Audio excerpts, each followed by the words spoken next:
The chairman of the Independent National Electoral Commission, Professor Mahmood Yakubu, in keeping with his promise to Nigerians today, gave all the updates on preparations for Saturday's elections. He announced that 100% configuration of smart card readers has been achieved by the Commission. Professor Yakubu also reveals that the deployment of electoral materials in the 774 local government areas have commenced in earnest. Our correspondent Linda Kigbe reports.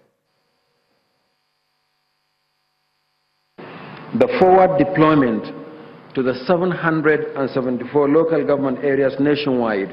INEC Chairman Professor Mahmood Yakubu keeps his promise of updating the press daily on the Commission's preparations for the general elections. The reasons why such incompetence. Electoral body INEC had come under criticism from President Buhari, politicians and other Nigerians for postponing the highly anticipated presidential and National Assembly elections scheduled to hold on February 16 but postponed to February 23rd.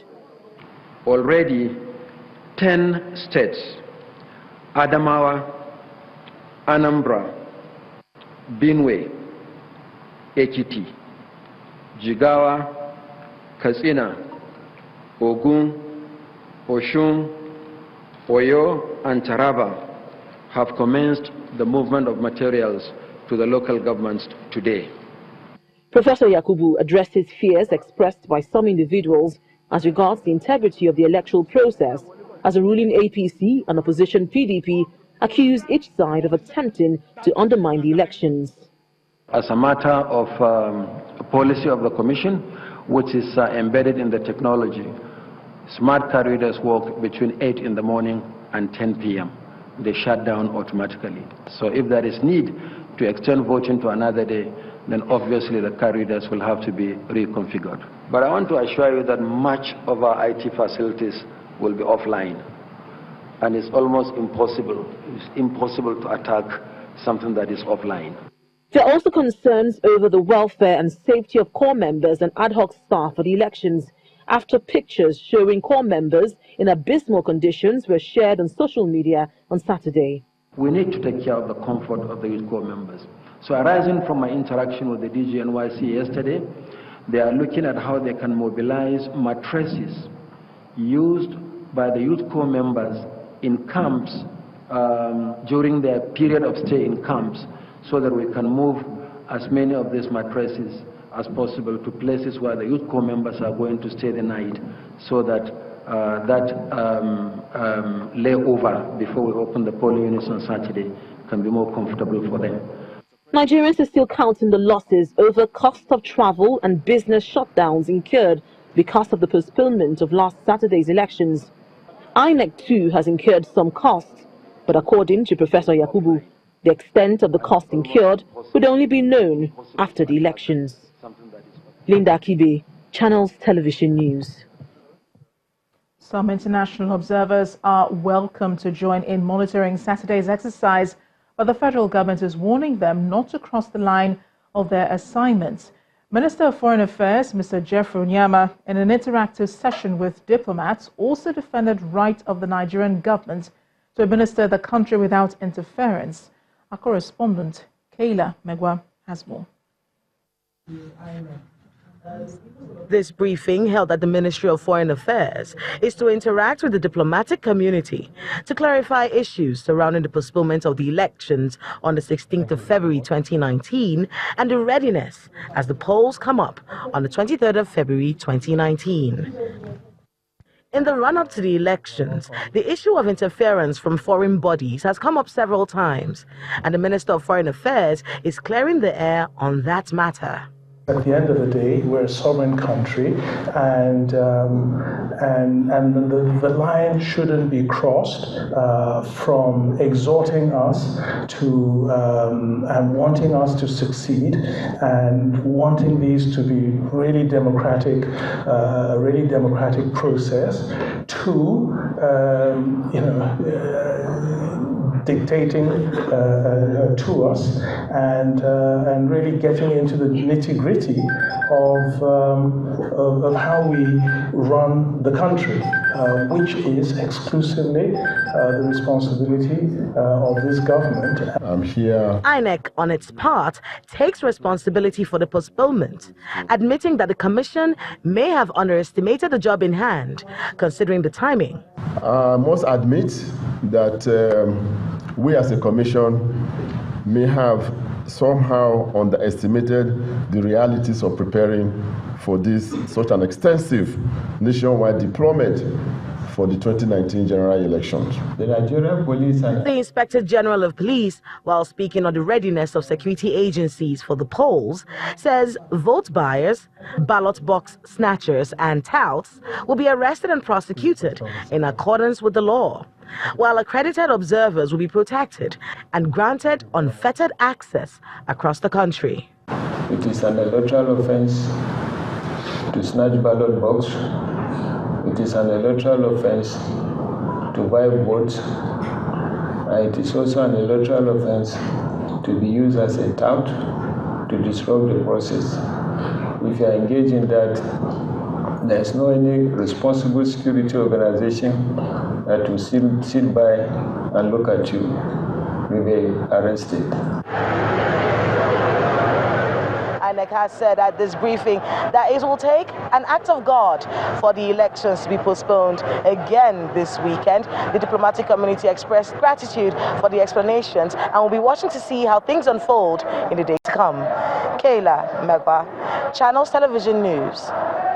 Staying with the elections, the Chief of Army Staff, Lieutenant General Tukur Buratai, in furtherance to the order by the Commander-in-Chief, President Muhammadu Buhari, says the Army is taking a proactive approach to stop election crimes such as ballot box snatching and violence. General Buratai said this during a meeting with principal officers and commanders of the Nigerian Army in the nation's capital, Abuja.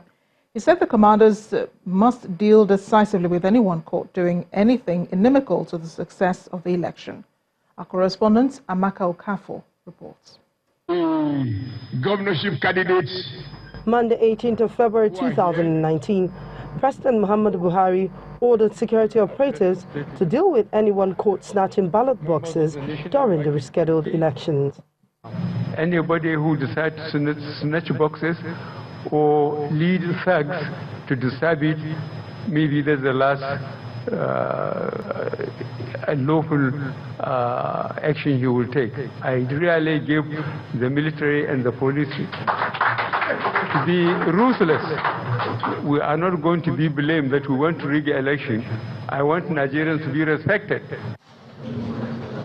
As if to make good the order of the President, the Chief of Army Staff has also issued an order to officers and men of the Nigerian Army. Incidents of this nature in previous elections are often planned and orchestrated by politicians, and the Nigerian Army has hitherto been very cautious in its approach.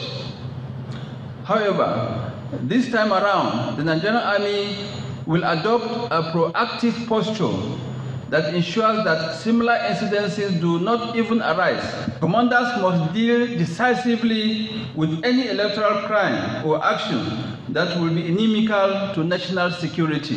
The Army Chief maintains that the Army remains apolitical and any officer found culpable will be dealt with.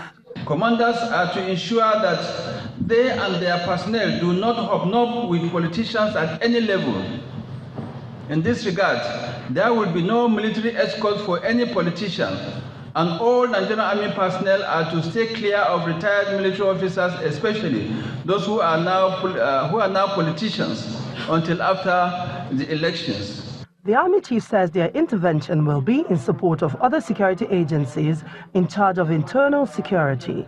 The question that begs for an answer is whether this security arrangement will instill voter confidence or lead to voter apathy. Only time will tell. Amaka Okafor, Channels Television News. The leader of the All Progressives Congress, Bola Tinubu, is optimistic the party will convincingly win at the presidential and National Assembly elections.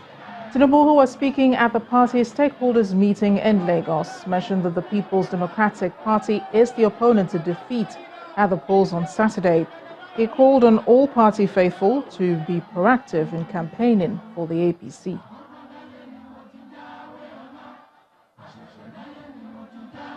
Run into crisis. When a plane gets into turbulence, sometimes the passenger shakes, the plane shakes, the pilot shakes, then they eventually steady the plane. The prayer is that they should land safely and happily. INEC will land safely and happily with this election. There's no nation without obstacles, no leadership without challenges. It is when our leader responds to the challenge and the crisis and correct it and stabilize the situation. That's what matters for a nation. We are still a growing democracy. There's no fight. INEC is not our opponent. It is the PDP that is our opponent.